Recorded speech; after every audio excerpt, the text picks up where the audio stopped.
Hello दोस्तों, स्वागत है आप सभी का टू द पॉइंट के एनसीईआरटी एट अ ग्लैंस के सीरीज में। आज के इस ज्योग्राफी के चैप्टर में हम major landforms of the earth के बारे में जानने की कोशिश करेंगे। पिछले चैप्टर में हमने मेजर डोमेन्स देखे हुए थे। यहाँ पर हम अर्थ के ऊपर जो अलग अलग लैंडफॉर्म्स, माउंटेन्स, प्लेट्यूज, प्लेन्स वगैरह जो हमें देखने को मिलते हैं, उन सभी के बारे में डिस्कस करने की कोशिश करेंगे। तो आइए शुरू करते हैं।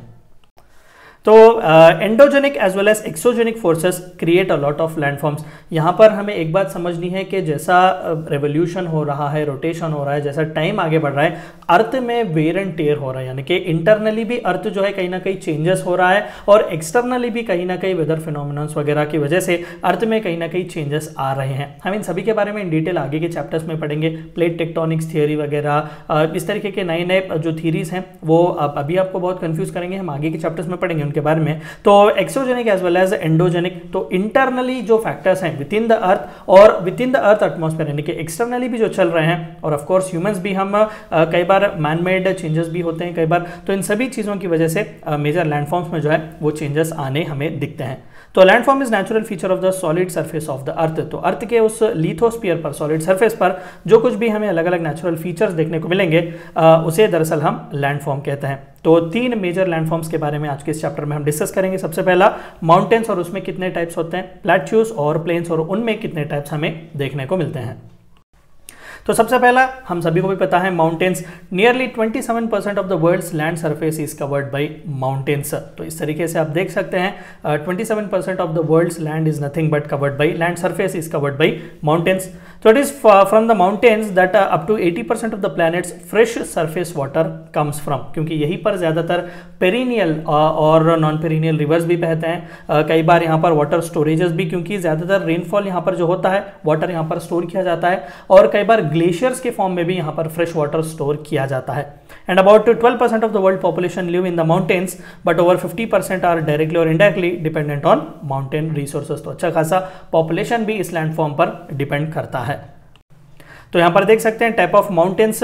आपने कई बार गौर तो किया होगा, लेकिन आपको पता नहीं होगा, first type of mountains are actually folded mountains. तो कंप्रेशन की वजह से और दूर पुल और पुश दोनों फोर्सेस, जैसे कि हमने कहा हुआ है, उसकी वजह से माउंटेन्स में जो है फोल्ड देखने को मिलता है। बेस्ट एग्जाम्पल हिमालयस भी जो है वो कहीं ना कहीं यंग फोल्डेड माउंटेन्स, यानी कि दोनों तरफ के जो टेक्टोनिक प्लेट्स होते हैं उनके कन्वर्जेंट और डाइवर्जेंट मूवमेंट्स की वजह से इस तरीके के माउंटेन्स फॉर्म होते हमें देखने को मिलते हैं। तो भले ही वो कन्वर्जेंट फोर्सेस क्यों ना हो, भले ही वो डाइवर्जेंट फोर्सेस क्यों ना हो, हमें कहीं ना कहीं माउंटेन्स फॉर्म होते और घटते देखने को मिलते हैं। अगर इस तरीके का माउंटेन्स फॉर्म होते हैं तो उन्हें फोल्डेड माउंटेन्स कहा जाएगा।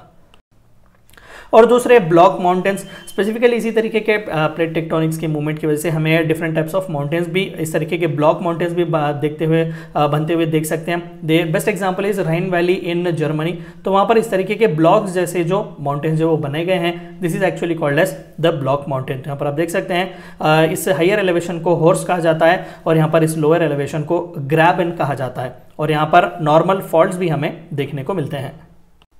तीसरा जो है वॉल्केनिक माउंटेन्स, हम सभी को पता है, जो कि एरप्ट जब होते हैं तो वॉल्केनो लावा रिलीज करते हैं। तो these are the third type one. तो यहाँ पर आप देख सकते हैं एक नेचुरल वॉल्केनिक माउंटेन ये है। And the next most important landform is actually plateau. Plateau is actually nothing but an elevated area. देखिए mountains are different, plateaus are different. Plateaus के ऊपर कई बार प्लेट्यूज बहुत बड़े होते हैं कि वहाँ पर लोग भी रह सकते हैं। स्पेसिफिकली आप डेक्कन प्लेट्यू ले लें, अभी स्पेसिफिकली एपी, तेलंगाना, महाराष्ट्र का जितना भी रीजन आप देखते हैं वो दरअसल डेक्कन प्लेट्यू पर ही है। तो इस तरीके के एलिवेटेड रीजन्स जहाँ पर आप देखेंगे they are called as plateaus.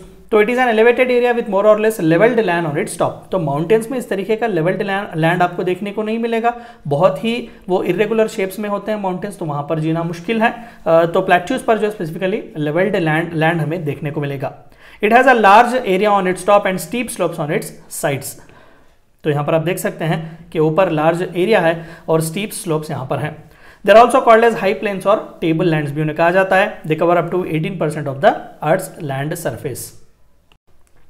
Types of plateaus देख लेते हैं। सबसे पहला टाइप जो है वो इंटर माउंटेन प्लेट्यू है, यानी कि दो माउंटेन रेंजेस के बीच में अगर कोई प्लेट्यू फॉर्म होता है। देखिए ये सभी जो है वो दरअसल एलिवेटेड एरिया ही है, यहाँ पर नीचे हमें प्लेन्स देखने को मिलेंगे।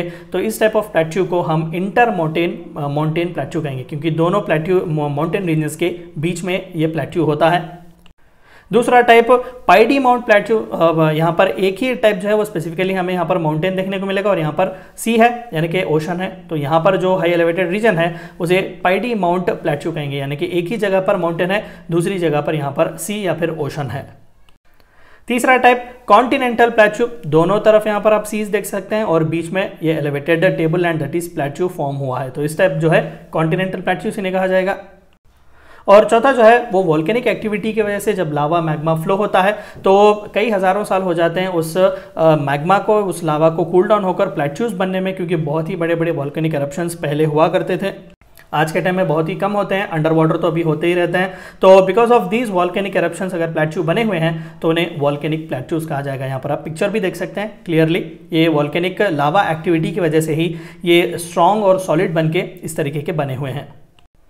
और दूसरे डिसेक्टेड प्लेट्यूज, यानी कि ये एक ज़माने में ऐसे हाईलैंड टेबल्स होते थे, लेकिन एरोजन वेयर एंड टियर की वजह से यहाँ पर स्लोप्स ज़्यादा हो रहे हैं, यानी कि वो घट रहे हैं। यहाँ पर आप देख सकते हैं ये एलिवेटेड लैंड था पहले, लेकिन यहाँ पर अब ये घट रहा है।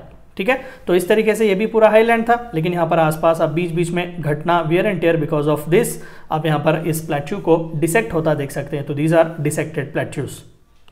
और finally third most important landform is plains. Plains हम सभी को पता है, there most important landforms found on earth. A plain is nothing but a low lying relatively flat land surface with very gentle slopes and minimum local relief, and about 55% of the earth's land surface is occupied by plains. Mountains हमने देखे, हमने plateaus भी देखे, और जो लो lying regions है they are nothing but plains. Most of the plains have been formed by deposition of sediments brought down by the rivers। तो ये बड़े बड़े प्लेट्यूज और माउंटेन्स में जो रिवर्स फैलते हैं, या फिर इवन प्लेन्स के टाइम फ्रेम में भी जहाँ पर रिवर्स फ्लो होते हैं, जो बड़े बड़े रिवर्स हैं, जो डिपॉजिट्स लाकर जो सेडिमेंट्स वो रखते हैं, बिकॉज ऑफ दीज ये हाईली फर्टाइल प्लेन्स बनते हैं। Besides rivers, some plains also have been formed by action of wind, moving ice and tectonic activities। तो internal as well as external regions की वजह से प्लेन्स भी जो है वो बनते हैं। टाइप्स ऑफ प्लेन हम देखते हैं। स्ट्रक्चरल प्लेन सबसे पहला formed by upliftment of a part of sea floor और कॉन्टिनेंटल शेल्फ। सी फ्लोर के अपलिफ्टमेंट में आने की वजह से इस तरीके के जब प्लेन्स बनने जाते हैं, यानी कि सी लेवल के ऊपर जब सी फ्लोर का लेवल जब बढ़ जाता है तो इस तरीके के प्लेन्स हमें देखने को मिलते हैं, जिन्हें हम स्ट्रक्चरल प्लेन्स कहते हैं।